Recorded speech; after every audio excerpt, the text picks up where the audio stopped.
दोस्तों एक बार फिर हमारे चैनल फिजिक्स पाओ में आपका बहुत बहुत स्वागत है। दोस्तों जैसे आप लोगों को पता है कि हमने एक न्यूमेरिकल की इस समय सीरीज चला रखी है और उसमें हम कुछ महत्वपूर्ण न्यूमेरिकल डालते हैं जो परीक्षा की दृष्टि से बहुत ज़्यादा इंपॉर्टेंट है और आपके कॉन्फिडेंस लेवल बढ़ाने के लिए बहुत ज़्यादा महत्वपूर्ण है। तो आप इन क्वेश्चनों को जरूर करें, ठीक है। इनके आने की संभावनाएं बहुत ज़्यादा है, ठीक है। चलिएगा, अब बिना देरी करते हुए हम अपने क्वेश्चन पे आते हैं। पहला क्वेश्चन है हमारा, पहला क्वेश्चन है निर्वात में किसी प्रकाश की तरंग दैर्घ्य इतनी है। ये कहता है जल में इसकी तरंग दैर्घ्य की गणना कीजिए, जल का निरपेक्ष अपवर्तनांक कितना है। तो याद रखना कभी भी भाई वायु में या निर्वात में जो तरंग दैर्घ्य दे रखी है उसे जिस माध्यम में हम निकालना चाह रहे हैं उसके यदि हम अपवर्तनांक रिफ्रैक्टिव इंडेक्स से यदि हम डिवाइड कर देते हैं तो इसकी आ जाती है वैल्यू। तो यहाँ फार्मूला बन जाएगा लैम्डा डब्ल्यू बराबर, जल में पूछ रहे हैं ना, तो जल के ये जो है इसके लिए हम जल के रिफ्रैक्टिव इंडेक्स से डिवाइड करते हैं, ठीक। या इसमें फार्मूला बनाना चाहें तो आप पहले फार्मूला बनाना है, ये बन जाएगा लैम्डा बटे एन, ठीक।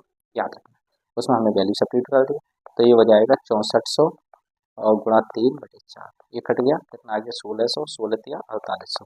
ये 4800 चूंकि एंगस्ट्राम में वैल्यू लगाई थी तो एंगस्ट्राम में हमारा क्या आ जाएगा, आंसर आ जाएगा, ठीक। नेक्स्ट क्वेश्चन ये कहता है समान तरंग दैर्घ्य के दो आयामों के अनुपात दे रहे हैं, मतलब A1 बटे A2 की वैल्यू दे रखी है कितनी, 5/3।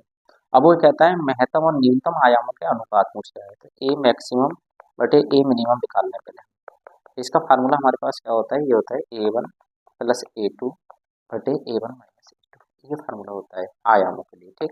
तो A1 की वैल्यू कितनी है यहाँ पर लगा दीजिएगा, A1 की वैल्यू है 5 और इसकी वैल्यू है 3 और 5 माइनस 3, तो ये हो गए कितने 8/2 और 4/1, ठीक। दूसरा, अब इसी सवाल में आई मैक्सिमम बटे आई मिनिमम, तो तीव्रताओं का भी अनुपात पूछ रहा है, तो इसका फार्मूला क्या होता है आयाम के फॉर्म में, ये होता है A1 प्लस A2 का होल स्क्वायर बटे A1 माइनस A2 का होल स्क्वायर, ठीक है। माइनस का यहाँ पे प्रॉब्लम चाहो तो दोनों का एक ही मतलब उसमें स्क्वायर में लिख सकते हैं, मतलब ऐसे भी लिख सकते हैं A1 प्लस A2 बटे A1 माइनस A2, ऐसे भी लिखा जा सकता है, ठीक है। चलिएगा इसकी वैल्यू सब्स्टिट्यूट कर देते हैं हम लोग, तो इसकी वैल्यू करेंगे तो क्या हो जाएगा बताइए आप। वैसे हमें इसका मान तो पता ही है, चलो फिर भी लिख देते हैं 5 + 3, 5 - 3 इसका होल स्क्वायर, और ये बराबर किसके हो जाएगा बताइएगा, ये बराबर हो जाएगा आपके इसी वैल्यू लगा दी इसमें है ना, तो ये हो जाएगा 5 और 3 8, 8 बटे और नीचे कितना आएगा 2, इसका होल स्क्वायर, या दूसरे शब्दों में कह सकते हैं 64/4 या 16/1, है नहीं। नेक्स्ट, दो तीव्रताओं का अनुपात कितना दे रखा है, मतलब इसमें अगले क्वेश्चन में I1 बटे I2 की वैल्यू दे रखी है 1/9 और मैक्सिमम और न्यूनतम तीव्रता पूछ रहा है, तो आई मैक्सिमम बटे आई मिनिमम का यदि हम फार्मूला तीव्रता के फॉर्म में बनाएं तो ये होता है भैया √I1 माइनस √I2 प्लस, मतलब मैक्सिमम में प्लस आ जाता है और ये I1 √I2 इसका होल स्क्वायर हो जाएगा, ठीक है ना, है नहीं। तो यहाँ पे इसकी वैल्यू सब्स्टिट्यूट कर दिएगा, मैं यहाँ पे कर देता हूँ √1 प्लस √9 बटे √1 माइनस √9 और इसका पूरे का होल स्क्वायर हो गया है। तो √1 का मतलब 1 हो गया, 3 हो गया ये, और ये 1 हो गया और ये 3 हो गया, इसका होल स्क्वायर कर दीजिए, तो ये हो जाएगा 4 - 2 का होल स्क्वायर हो जाएगा। दूसरे शब्दों में इसे यदि हम हल करेंगे तो 16/4 आ जाएगा, माइनस का कोई प्रभाव नहीं पड़ता है, ठीक है इसमें 16/4 का मतलब 4 रेशियो बना जाएगा, ठीक है, ये इसका आंसर है। नेक्स्ट, ये कहता है समान तीव्रता और समान आयाम की दो तरंगें किसी बिंदु पर 180 के कलांतर में मिलती है, परिणामी आयाम, परिणामी आयाम का फार्मूला ए को हम कैपिटल ए को हम परिणामी आयाम कह रहे हैं, इसका फार्मूला ये होता है A1 + A2 + 2 √A1 A2 cos phi, ठीक है, और इसके ऊपर रूट लगा होता है, ये ध्यान रखना। तो ये दोनों A1 और A2 के मान बराबर है, तो A + A plus 2 into A cos 180, ठीक है, और ये हो जाएगा A + A बराबर 2A हो जाएगा, और इनकी मल्टीप्लाई होगी तो 2A ए स्क्वायर होता है A1 square plus A2 square, ठीक है, तो इसका स्क्वायर प्लस स्क्वायर बाद क्या हो गया 2A स्क्वायर हो गया, और ये 2A स्क्वायर और कॉस 180 का मान होता है -1, ठीक है, कॉस 180 का मान याद रखना आप लोग। तो ये जब इसे 100 मल्टीप्लाई होगी तो हो जाएगा 2A square minus 2A square. Ajay ये कट के कितना आ जाएगा, इससे ये कट गया तो 0 आ गया, ठीक, ये हो गया परिणाम। नेक्स्ट, ये कहता है समान आवृत्ति की दो तरंगों की तीव्रताएं इतनी और इतनी है, ठीक है, I1 और I2 के मान ये दे रखे हैं, फिर वो ये कहता है इनमें परिणामी तरंग इतनी है, तो अच्छा फाई की वैल्यू पूछ रहा है। देखिए तीव्रता के ये रिजल्टेंट तीव्रता यदि है, परिणामी तीव्रता आई है, तो इसका फार्मूला होता है I1 स्क्वायर, नहीं ये नहीं होता है, इसका फार्मूला ये होता है, देखिएगा I बराबर होता है I1 + I2 + 2 √I1 I2 और cos फाई ये अलग होता है, ये ध्यान रखना। आयाम में ये होता है, आयाम में a बराबर अंडर रूट करके ए स्क्वायर प्लस ई उसको स्क्वायर होते हैं, इसमें स्क्वायर नहीं होते हैं, ध्यान रखना आप लोग, ठीक है। बहुत महत्वपूर्ण क्वेश्चन है ये, इस तरह के क्वेश्चन आप लोग करना जरूर, ठीक है। तो अब ये क्या है, I1 की वैल्यू कितनी है यहाँ पर I0, इसकी कितनी है 9I0 प्लस 2 अंडर रूट क्या हो जाएंगे I0 इंटू 9I0, और यहाँ क्या ले देंगे cos फाइव, और आई का मतलब जो परिणामी वो कितनी है 7I0 है। तो 7I0 बराबर 9 और ये कितने हो गए 10I0 प्लस, और ये हो जाएंगे 9I स्क्वायर, है ना। तो इसका कितना आ जाएगा, ये अंदर आएगा 3I0, ठीक है। cos फाइव ये बाहर होता है, ये ध्यान रखना, ठीक है। तो ये चल ही रहा है भाई, ये ठीक समझ गए होंगे आप लोग। तो ये हो जाएंगे 10 इधर जाके घट जाएंगे, तो 7 में से 10 बचेंगे तो माइनस के ये बचे 3I0 बराबर आ गया आपका 6I0 इंटू cos फाइव, ठीक। तो यहाँ से यदि हम cos फाइव की वैल्यू निकालना चाहें तो हो जाएगा -3I0 बटे 6I0, इससे ये कट गया और ये हो जाएगा -1/2, ये cos फाइव की वैल्यू आ गई, ठीक। तो cos फाइव की वैल्यू कितनी आ गई, यहाँ से यदि हम cos फाइव की वैल्यू लगाएं तो cos 120 का मान होता है -1, ठीक है, ये याद रखना। तो फाइव बराबर कितना आ गया 120, या तो निकालना है नहीं तो इतनी डिग्री, ठीक है, याद रखना आप लोग। अगला बहुत महत्वपूर्ण क्वेश्चन है ये भी, यंग के व्यक्तिगत प्रयोग में 6000 एंगस्ट्रॉम तरंग के प्रकाश के लिए सिल्टों से 1 मीटर दूरी पर रखे पर्दे पर फ्रिंज की चौड़ाई इतनी सेमी है। इस स्थिति में 5000 एंगस्ट्रॉम तरंग पर प्रकाश का प्रयोग लाया जाता है तो फ्रिंज की चौड़ाई क्या होगी, मतलब इतने पर इतनी फ्रिंज की चौड़ाई है तो इतने पर कितनी होगी। भाई फ्रिंज की चौड़ाई का फार्मूला होता है W बराबर, या कुछ लोग बीटा लिखते हैं, W बराबर होता है d lambda upon small d, ठीक है, याद रखना। डी जो होती है सिल्ट से पर्दे तक की दूरी होती है, और ये सिल्ट की बीच की दूरी होती है, और लैम्डा तरंग होती है जो यूज कर रहा है, डब्ल्यू उसकी चौड़ाई होती है, ठीक है, जो फ्रिंज बननी है उसकी चौड़ाई होती है। तो यहाँ पर फार्मूला क्या रहेगा, यहाँ पर बन जाएगा W1/W2 बराबर, ये वन है भाई, W1/W2 बराबर बन जाएगा λ1/λ2, ठीक है। तो W1 की वैल्यू कितनी है, यहाँ पर फ्रिंज की चौड़ाई 0.06 है, W2 की वैल्यू पूछ रहा है वो, और इसकी वैल्यू λ1 की कितनी है भाई 6000 एंगस्ट्रॉम है, तो इसकी कितनी है 5000 एंगस्ट्रॉम, ठीक है। ये कट गए, है ना। तो ये इतने सेंटीमीटर हो गया। जब इसे हम सॉल्व करेंगे तो ये हो जाएगा 6W2 बराबर हो जाएगा 0.06 गुणा 5, तो W2 बराबर हो जाएगा 0.06 गुणा 5/6, 6 से जब ये कैंसिल करेंगे तो 0.01 गुणा 5 बचेगा, इसकी वैल्यू आ जाएगी आपकी कितनी आ गई 0.05, ठीक है, इतने सेंटीमीटर, चूंकि ये मान सेंटीमीटर में था ना W1, जिसमें W1 लगाएंगे उसमें W2 आएगा, ठीक है, 0.05 सेंटीमीटर आ गए। नेक्स्ट ये कहता है यंग के रेखा चित्र प्रयोग में छिद्रों के बीच की दूरी स्मॉल डी लिखते हैं 0.15 मीमी है जी, और मीमी को मीटर में करने के लिए कितने से मल्टीप्लाई करते हैं हम -3 से करते हैं, और पर्दे तक की दूरी जो होती है कैपिटल डी होती है, वो 1.5 मीटर ही दे रखी है, कोई बात नहीं। ये कहता है दीप्त फ्रिंज से, केंद्रीय दीप्त फ्रिंज हमेशा ध्यान रखना, जो सेंटर पे जो बनती है वो केंद्रीय दीप्त फ्रिंज ही बनती है, उससे कोई फर्क नहीं पड़ेगा, और दीप्त केंद्रीय फ्रिंज से ही दूरी नापी जाती है, ठीक है, चाहे अदीप्त की नापें चाहे हम कोई भी नंबर ऑर्डर के दीप्त की नापें, तो इसमें कोई दिक्कत वाली बात नहीं है। चौथी अदीप्त फ्रिंज की दूरी इतनी है, मतलब ये कुल मिला के अदीप्त फ्रिंज की चौथी अदीप्त फ्रिंज की दूरी कह सकते हैं, ठीक है जी। तो ये x4 हो गया। x4 अदीप्त के लिए क्या होता है, अदीप्त के लिए फार्मूला होता है xn बराबर 2n minus 1 upon 2d into D lambda, ये होता है अदीप्त के लिए, है ना। और केंद्रीय दीप्त का मतलब वहीं से, मतलब जो सेंटर फ्रिंज है केंद्रीय फ्रिंज से, ठीक है, केंद्रीय फ्रिंज से दूरी नापी जाती है। तो इसे x4 बराबर क्या बन जाएगा हमारा फार्मूला 2 गुणा 4 माइनस 1 इंटू डी लैम्डा बटे स्मॉल 2d, ये बन जाएगा। इसे हम और ज़्यादा सॉल्व करें तो ये आ जाएगा साहब हमारा, यहाँ पर लिख देते हैं हम 4 दूनी 8 में से 1 गए तो 7d बटे कैपिटल डी और इंटू स्मॉल डी, ये x4 का मान आ गया। और हमें इसमें मान किसका निकालना है, इसमें निकालना है हमें लैम्डा का, तो लैम्डा बराबर हमारा फार्मूला बन गया x4 गुणा 2d, देखो ये चीज़ ऊपर बन जाएगी अपॉन 7d लैम्डा, ये बन गया।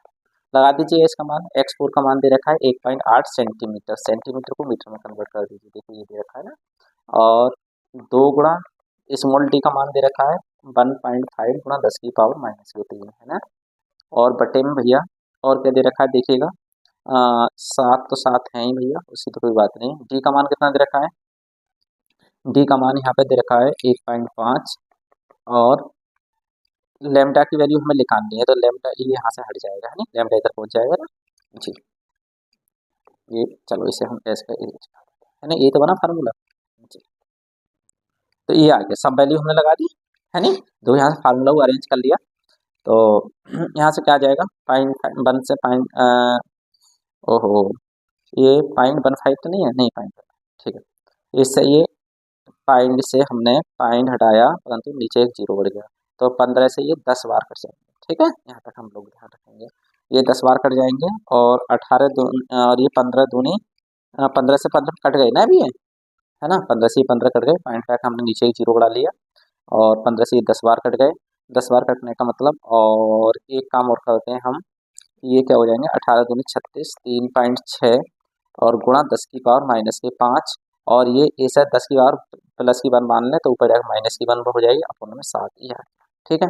जरा इसे भाग कर लीजिए, तो 7 पंजे 35, इतने बच्चे 1, तो 7 ही कम 7, तो 1 30 आ गए, 7 चौक 28, है ना, और 7 21, लगभग इतने कुछ आएगा, लगभग इतना आएगा, और गुणा 10 की पावर माइनस के 6 हो जाएंगे, इतने मीटर आंसर आ गया आपका, ठीक है। यदि इसे एंगस्ट्रम वगैरह में लिखना चाहो तो पॉइंट हटा के 4 जीरो का मतलब कितना हो गया, ऐसे लिख सकते हैं 1.43 इंटू 10 की पावर माइनस के 10, है ना, इतने मीटर, और ये हटा देंगे इतनी चीज, तो स्पेस में लिख सकते हैं एंगस्ट्रम, ठीक है, आप लोग खुद कर लेना। नेक्स्ट क्वेश्चन, 2 mm अंतराल के दो झिर्रियों के बीच में इतनी तरंगदैर्घ्य का प्रकाश लंबवत गिरता है, झिर्रियों से 1 मीटर की दूरी पर रखे पर्दे पर फ्रिंज बनती है, ज्ञात कीजिए फ्रिंज की चौड़ाई और केंद्रीय फ्रिंज से, केंद्रीय फ्रिंज ही होती है, चाहे केंद्रीय दीप फ्रिंज कहते हैं, तो बात एक ही है, से 5वीं दीप फ्रिंज की दूरी पूछ रहा है, ठीक है भैया। तो यहाँ पर स्मॉल डी का मान है 2 mm, 2 × 10⁻³ मीटर में डायरेक्ट लिख दिया, ठीक है, आप लोग खुद देख लेना। लैम्डा की वैल्यू यहाँ दे रखी है 5800, सॉरी 5800 एंगस्ट्रॉम, या ऐसा लिख सकते हैं हम 5800 गुणा 10⁻⁻10 मीटर, ठीक है। और क्या दे रखा है, कैपिटल डी की वैल्यू दे रखी है 1 मीटर, ठीक।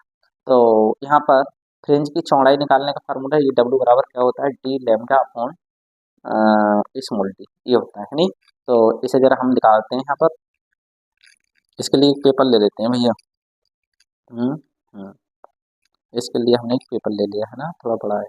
तो डब्ल्यू बराबर डी का मान कितना है, इसमें मान लगा रहे हैं हम, डी का मान कितना है, डी का मान है 1 मीटर, है नहीं, तो 1 मीटर लगा दिया। लैम्डा का मान 5800 गुणा 10⁻⁻10, है नहीं, और स्मॉल डी का मान कितना है भाई, 2 × 10⁻³ ठीक। तो ये आ जाएगी फ्रिंज की चौड़ाई, ये आ जाएंगे 58, 29 दूनी 58, है नहीं, दूनी 18, सही है।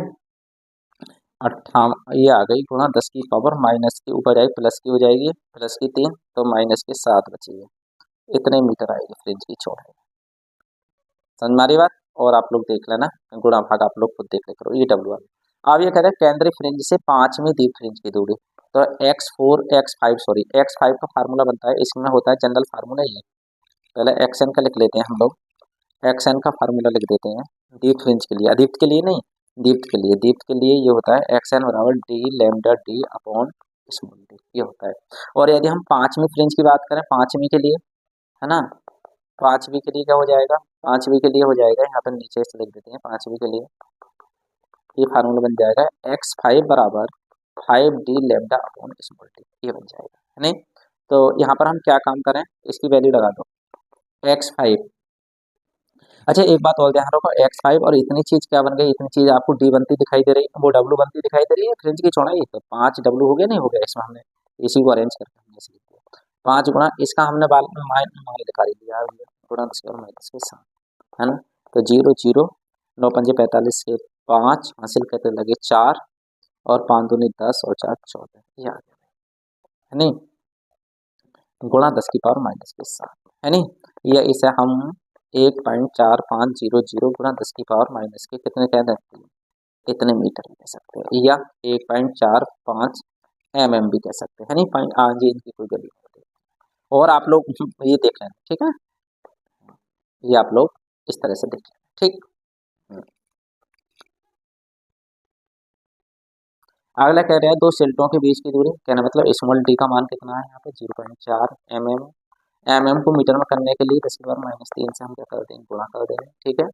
और प्रयुक्त प्रकाश की तरंग दैर्घ्य मतलब लैम्डा की वैल्यू कितनी दे रखी है भैया, यहाँ पे 6000 एंगस्ट्रॉम है, 6000 गुणा 10⁻⁻10 मीटर लिख दें, है ना। और ये कहता है व्यतिकरण फ्रिंजेस शिल्टों से 10 सेमी की दूरी पर रखें 100 सेंटीमीटर की। तो कैपिटल डी बराबर क्या लेना है 100 सेंटीमीटर। 100 सेंटीमीटर का मतलब आप लोग जानते हैं 1 मीटर। ठीक है, सही है। रखने पर केंद्रीय फ्रिंज से द्वितीय अदीप्त की पूछ रहा है। ठीक है, और चतुर्थ दीप्त की भी पूछ रहा है। चलिएगा दोनों को निकाल लेते हैं। देखिए X two sorry X two तक पूछ रहा है अदीप्त। तो आदित्य के लिए फार्मूला 2n, मैं डायरेक्ट लिख जाऊँ भाई, आप लोग फार्मूला लिखना है यहाँ 2n-1 अपॉन 2d, 2d होता है इंटू डी लेमडा होता है। ठीक आदित्य, तो ये हो जाएगा कुल मिलाकर ये 2 दूनी 4, 4 में से 1 गए तो कितने हो गए 5, 4 में से 1 गए 3 भाई। तो यहाँ लिख सकते हैं हम, इसके लिए फार्मूला होंगे 3d लेमडा अपॉन 2d। ठीक, इसकी वैल्यू लगा दीजिए, 3 गुणा डी का मान कितना है भाई कैपिटल डी का, लेमडा की वैल्यू कितनी है 6000 गुणा 10 की पावर माइनस के 10 बटे 2 गुणा स्मॉल डी का मान कितना है 0.4 गुणा 10 की पावर माइनस के 3। साइन हटा के क्या कर दें 0 बढ़ा दें, और इससे ये कितने बार कट गए 3, 3 के बाद 4 जीरो है नहीं। तो ये 3 3 ऊपर जाए प्लस की 3 हो गई, और 4 5 6 7 प्लस की 7 हो गई, प्लस की 7 हो गई भाई। ये आ गया 9/4 गुणा प्लस की 7, और ये तो माइनस की 3 बची नहीं, इतने मीटर आ गया। ठीक, इसे जब हम भाग करेंगे 4 दूनी 8 साइड 2.25 आएगा। ठीक है, गुणा 10 की माइनस के 3 होता है। इसे 4 का आप मीटर में बदल वो उसमें मिलीमीटर में बदल सकते हैं। चलिएगा, अब हम दूसरी बात करें, दूसरी दीप्त के बारे में और पूछा है। दीप्त दीप्त कौन से नंबर की पूछा है चौथे नंबर के, चौथी दीप्त। तो चौथी दीप्त का फार्मूला बन जाएगा, ठीक है, ये बन जाएगा direct 4d lambda upon small D. इसमें बटे में 2d नहीं होता है, तो 4 गुणा डी का मान कितना है 1, और इसका मान है 6000 गुणा 10 की पावर माइनस के 3, है ना। एक पेपर और ले ले, अरे अरे एक पेपर और ले लेते हैं। इसके लिए बनेगा, है ना, बटे में क्या आ जाएगा, बटे में स्मॉल डी का मान कितना है 0.4 गुणा 10 की पावर माइनस के 3। ठीक है, तो पाइन हटाए हमने, एक जीरो बढ़ा दिए, 10 की पावर माइनस के 10 में। ठीक, याद रखना। तो ये हो गया, 4 से ये 4 कट गए, तो कुल मिला के याद है 4 और 3 7, 7 6 गुणा 10 की पावर 7 तो हो गए प्लस के, और प्लस के 7 तो माइनस के 3 बचे, इतने इतने क्या आ जाएगा मीटर। ठीक है नहीं, चाहे mm में लिख दो आप, 10 के माइनस में हटा के। ठीक है, तो इस तरह की वीडियो देखने के लिए हमारे चैनल को सब्सक्राइब करें, शेयर करें। ठीक है, बहुत बहुत धन्यवाद, thank you very much of all you.